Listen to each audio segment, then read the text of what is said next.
I thought he was blind to love, until he found mine by touch. They say love begins with a glance. But what if the one who truly sees you has never opened his eyes to your face? It was the 14th of December, a foggy, forgettable day for most, but unforgettable for me. I walked into Langley's Rare Books just to escape the cold. I wasn't searching for anything, not a novel, not a memory, and certainly not love. But I found him. Or maybe I was found. He sat near the window, fingers slowly brushing across a thick book. No printed words. No ink. Only raised dots. Only touch. His eyes didn't follow the lines. But his hands, they read with reverence. There was a calmness in him. Not silence, but stillness. Like he'd made peace with the world in ways most people never will. I asked the owner, "Who is he?" She replied gently, "Aaron.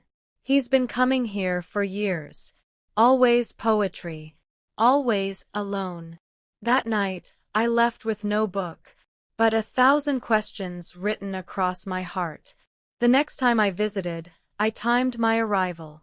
I stood near the shelves, pretending to read, but my eyes, they kept returning to him.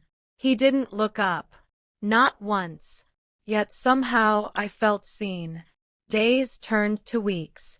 My visits became regular, and so did my silent fascination.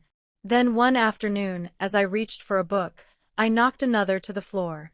The sound startled him. He turned slightly in my direction and smiled. "Are you reading me too?" he asked softly. I froze. "How did you know I was watching?" He said, "Because I can feel warmth, and yours has been sitting near me for days." That moment changed everything. We started talking. Little things. Books. Authors. Weather. But beneath the words was something quieter. A comfort. A connection. He told me stories of light and darkness, of learning Braille after losing his sight at 17. He never once called himself broken, only awakened. One day I asked, "What does love look like to someone who can't see?" He paused, then replied, "Love doesn't need a face. It's the smell of someone's scarf in your coat pocket. It's the sound of their sigh when the world feels heavy. It's the space they leave beside you, even when they're not there. Love is presence and memory. It's knowing someone's hand without needing to hold it." I didn't respond. Some feelings don't need replies, just silence and breath. We never called it dating. There were no photos, no social media posts.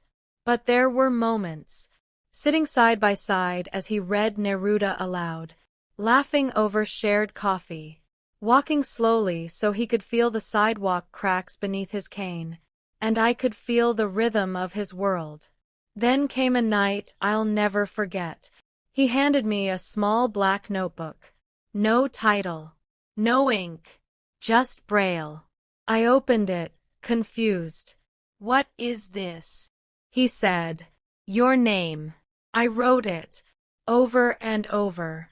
"I've never seen your face, but I wanted to remember you through my hands." Tears blurred my vision. "Why?" I whispered. He smiled.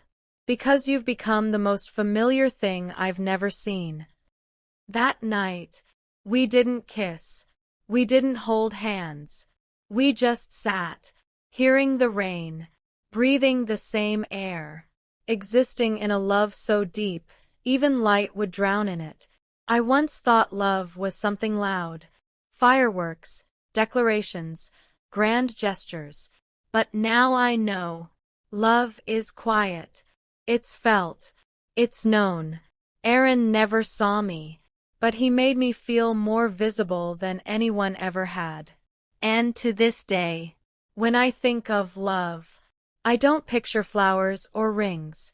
I remember a page without ink, a name written in touch, and a man who taught me that sometimes the truest love lives in the dark.